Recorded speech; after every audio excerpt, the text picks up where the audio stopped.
Bismillahirrahmanirrahim. Donc, on a l'application 1. Les droites BE et CF sont deux droites parallèles.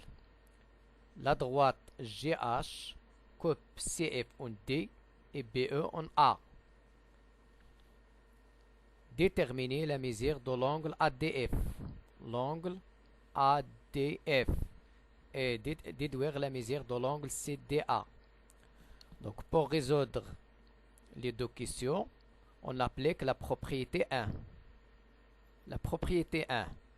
On a si deux angles alternes internes sont formés par deux droites parallèles coupées par une séquente, alors ces deux angles sont égaux. On a ici, on a BE et CF sont parallèles. Deux droites parallèles, d'après les données. Voilà, les droites BE et CF sont parallèles. Donc d'après les données, on a BE et CF sont parallèles.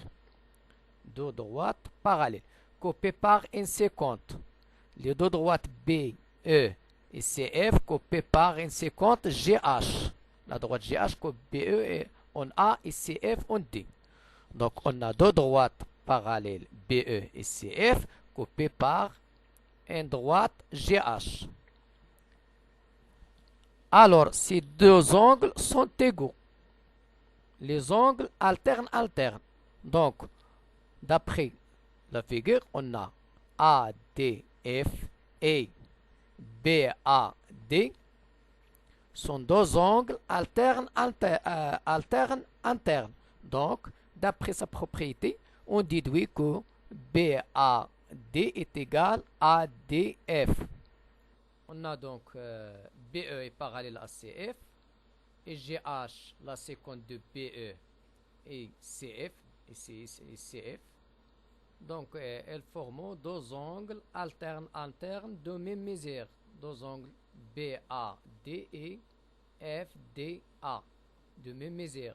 C'est-à-dire ADF est égal, BAD est égal 158. On écrit d'abord les angles ADF et BAE sont alternes internes. Sont alternes.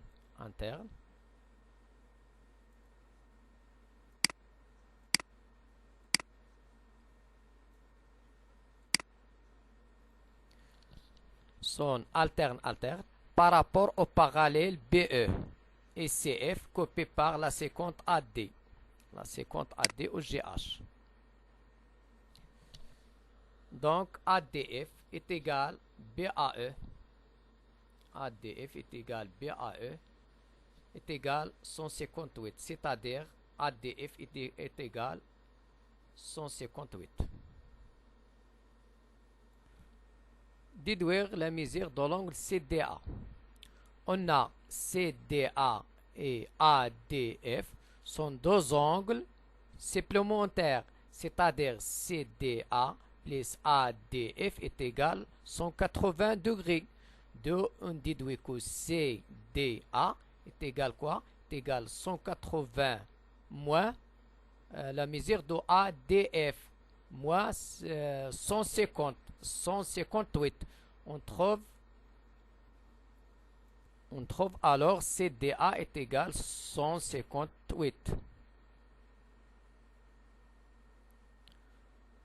Les angles CDA et ADF sont supplémentaires, signifie que leur somme est égale 180. Donc CDA est égal 180 moins, on trouve finalement ce résultat.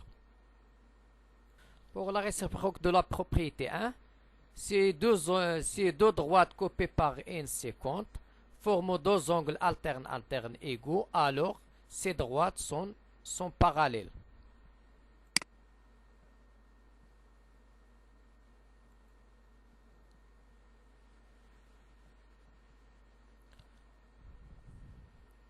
Par exemple, on a les deux angles EAB.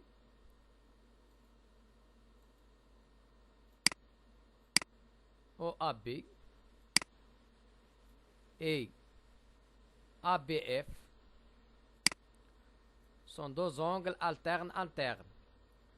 Donc, sont deux angles alternes internes de même mesure. OAB est égal à 45 degrés.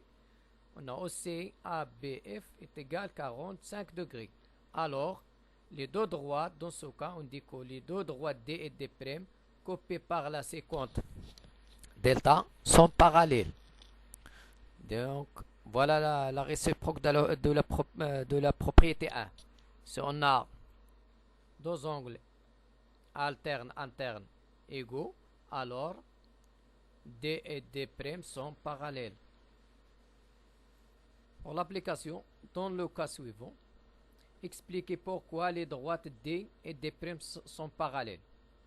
Pourquoi D et D' sont parallèles. Donc pour la réponse, on a les angles. Cet angle de mesure 47 et cet angle de mesure 47. Donc les deux angles sont alternes internes. Par rapport aux droites D' et D et la séquente delta. Elles sont égaux 47, 47. Alors, les droites D' et D sont parallèles d'après la réciproque de la propriété 1. On applique la réciproque de la propriété 1. La réciproque de la propriété 1 dit si deux droites coupées par une séquente forment deux angles alternes internes égaux, alors ces droites sont parallèles. On a par exemple ici BAC est égal à l'angle ECA. Et on a BAC et ACE sont deux angles alternes internes. Alors, on déduit que D' et D sont parallèles, car D' et D, deux droites, forment deux droites coupées par la séquente delta, forment deux angles alternes, BAC et ECA. Alors, on déduit que D' et D sont parallèles. Donc, c'est d'après la propriété réciproque. Si on a deux droites coupées par une séquente, ici on a deux droites D' et D coupées par une séquente delta, forment deux angles alternes, BAC et ECA sont deux angles alternes, de même mesure. Voilà le codage de même mesure. Alors, ces droites sont parallèles, c'est-à-dire D' et D sont parallèles. Dans le cas suivant, expliquez pourquoi les droites X, Y et ZT ne sont pas parallèles. On a XA, B et TBA sont deux angles alternes, mais sont de mesures différentes. XA et B est égal sont 7 degrés, AB T sont 8 degrés. Alors, les angles XAB et TBA sont alternes internes par rapport à AB et ne sont pas égaux. Alors, les droites X, Y et Z, T ne sont pas parallèles.